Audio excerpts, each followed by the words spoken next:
It's not time for cheers, it's time for vengeance. If you want it, you got it. I have no idea who Revenge Joe is, but apparently his brother was a pretty big deal. At least, that's if we're going by the title of Twin Eagle Revenge Joe's Brother by Seta, Visco, and Romstar. Twin Eagle is not a great game, but I will say that it absolutely destroys Seta's last vertical shooter for NES, the utterly dire Thundercade. I could only describe Thundercade as a bad 1986 Famicom game that accidentally wandered onto NES in 1989. Kind of like Tom Sawyer, come to think of it. Seta sure had a type. Well, Twin Eagle is a little better. It's more like a mediocre 1986 Master System game that accidentally wandered onto NES in 1989. I would never voluntarily choose to play this game on its own, but if I somehow found myself in a bizarre hostage situation where my captors put a gun to my head and demanded I choose between playing this game nonstop for a month and a bullet in the brain, I'd pick this game every time. With Thundercade, I'd have to give it some thought. Like Thundercade, this is a vertically scrolling shooter where you control a vehicle that feels completely miserable until you level it up a bit. In this case, you pilot a combat helicopter that somehow has to shoot foot soldiers multiple times in order to take them out, even though those little guys can knock you out of the air with a single bullet. What amazing technology you command. As with countless other shooters, you can upgrade your pitiful combat vehicle by collecting icons that certain enemies drop. Shooting icons will cause them to cycle through different weapons, including lasers, missiles that pierce and pass through anything they hit, and a double beam. Each weapon can be upgraded by collecting additional icons of that type, which can lead to handy results like turning the lasers into a double beam paired with a rear fire element, or expanding the double cannon into a super wide spread. These upgraded options have a tendency to slow the action down to a crawl, especially when you blow open elements of the scenery to expose captive hostages whom you need to rescue. Revenge Joe's brother is a pretty good egg, it seems.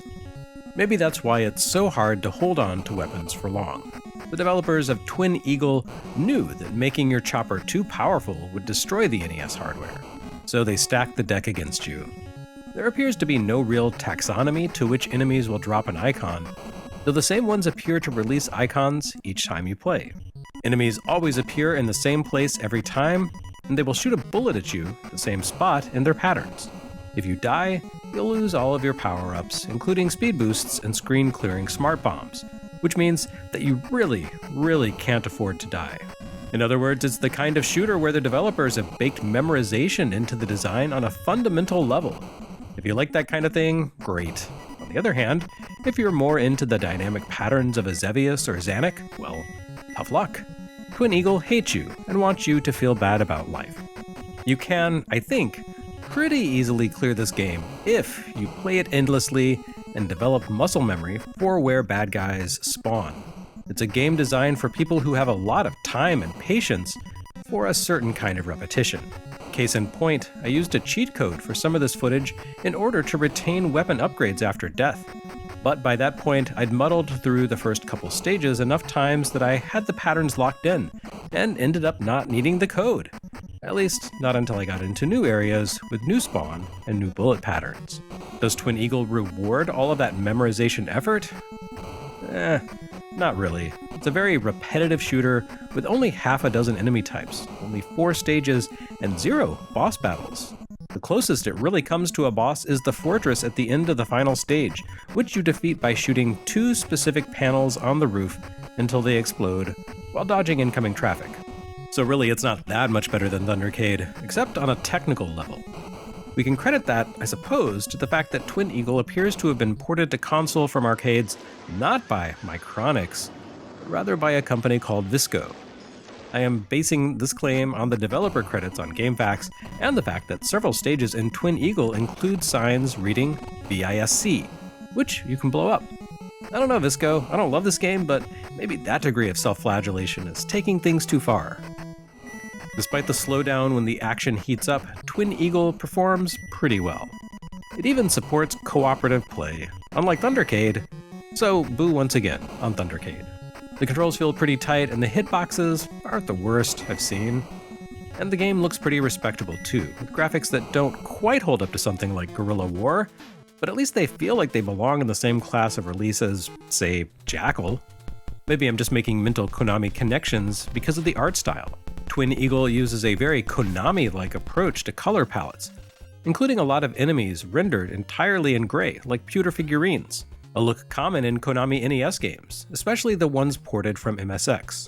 It even tries to do the Konami flashing projectile thing, although I have to say that Visco's color palette cycling doesn't stand out much from the backgrounds nearly as much as Konami's rapid rainbow strobes, which makes these projectiles ever so slightly harder to see. Yeah, I wish the action were up to the standards of the visuals. Twin Eagle feels miserable in its sluggishness until you get a couple of speed upgrades, and the memorize or die design is far from my favorite. The action is repetitive and boring, with the only real change in pace coming from the speed zones at the end of each stage. The enemy design lacks variety or interest.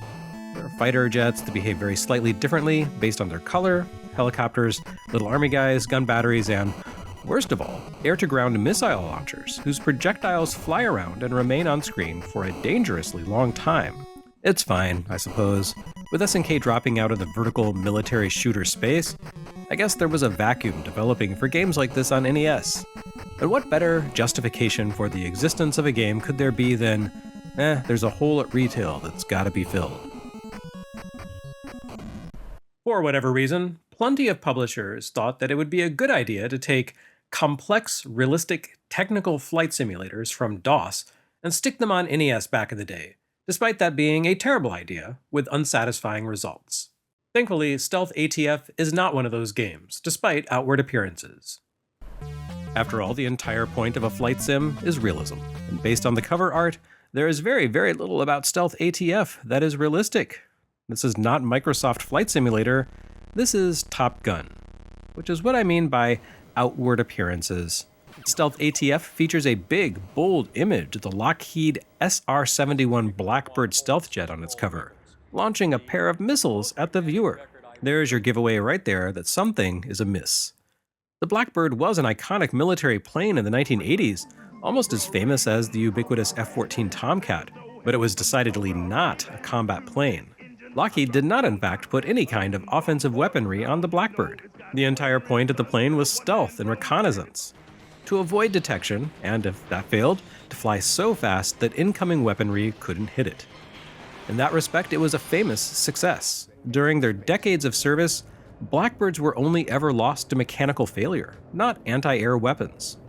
Which I suppose is why Activision and developer Imagineering decided that a game about flying around, not shooting things, wouldn't be a good fit for the NES audience, and did not actually make a game about the SR-71. No, this is a game about a different stealth plane, the F-117. The F-117 specifically was a combat fighter designed to enter hostile airspace undetected and to be nearly impossible for enemy aircraft to get a lock on. Unlike the Blackbird, it wasn't fast. It couldn't travel supersonically, since generating sonic booms by accelerating past Mach 1 would have compromised its stealth profile. I have to assume that Activision stuck the wrong plane on the cover because the Blackbird was famous in media and the news thanks to its elegant, tapered design and almost Art Deco-like curves, while the F-117 Nighthawk looked like a graceless jumble of triangles that someone piled together. Also, it was still considered highly classified in 1989, so Activision might have gone to jail for painting it, I don't know. Anyway, this whole sidebar about the particulars of airplanes and cover art has been a lot of to-do about nothing, really. But that's because I don't have a lot to say about the game, Stealth ATF. Although it centers around a much more modern plane than Top Gun, the F-14 entered service in the 1960s while the Nighthawk rolled out in 1980, you'd never know it based on how the NES depicts them. Stealth ATF plays almost exactly like Top Gun, which is to say it's a less exciting take on Afterburner experienced from a first-person cockpit view, and you also have to worry about performing safe landings. There are a few fine details to distinguish this from Konami's game. The takeoff and landing sequences play out through a side-view format, which adds the need for a modal control change to a sequence that is already fraught and challenging. It's a shame the landing sequences are so unfriendly and difficult, with vague feedback and unclear goals. Because if you crash, you have to replay the entire mission from scratch. I've never been able to get the hang of these landing sequences, and in fact, during my recording session, I just couldn't stick a landing. So, please enjoy lots of footage of Stage 1.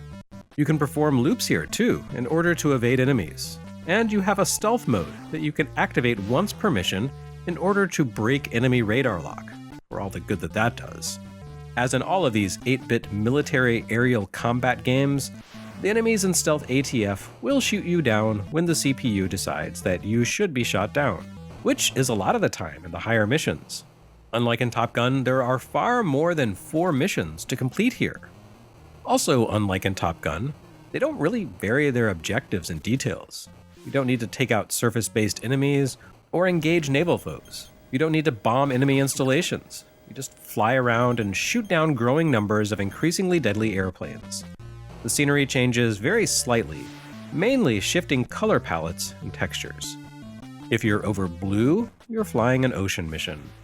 If the surface beneath your plane, or above it when you give up halfway through an Immelmann, is brown, that's probably desert. Like Twin Eagle, this feels like a game from a few years earlier. I suppose that's unavoidable.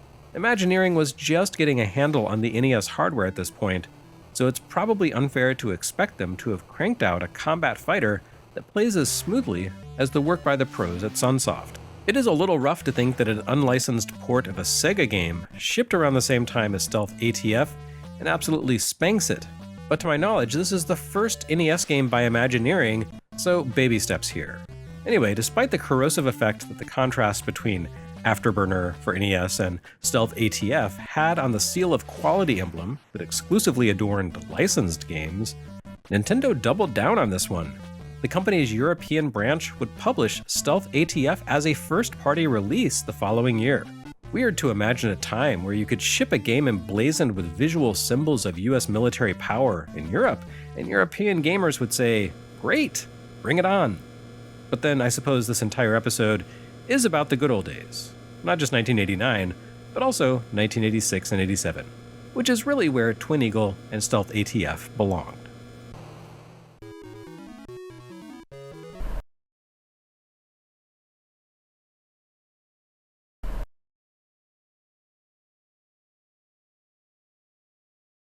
Next time on NES Works, the Taizos that bind.